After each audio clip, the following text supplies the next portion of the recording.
Good morning guys. Ngayong umaga nakikita nyo yung alaga natin na mga ringneck dove, no, na puti.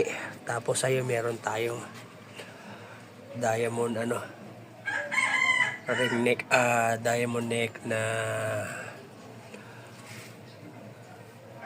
diamond neck dove ba tawag nila doon. Ayun yung nakaupo. So yan, pinalit natin yung galing dun sa kapitbahay natin. Tinry ko na kung kanino siya papares dito sa mga tinira ko na kulay puti na mga red eye, kasi hindi ko rin alam kung babae siya. So lumalabas babae pala siya, pumares siya dito sa isa natin na yan nasa baba na yun na lalaki.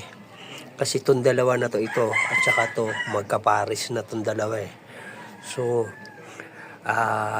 nakakita kasi ako ng ganyan sa YouTube na pinagpares yung magkaibang kulay. So ang ganda nung lumabas. So ayan, nung isang araw ko pa kasi nakikita umuupo yan, ngayon may itlog na. Tignan natin kung matutuluyan na mapisa at saka kung anong kulay lalabas. Tapos ito namang ating matandang breeder. So ayun, yung inanay nag-uupo na rin. Hindi ko alam kung maglilim na siya o iitlog na ulit. Ito kasi yung dalawa niya huling pinisa, malaki na rin. Pag hiwalay na rin natin. Ito yung pinakatatay.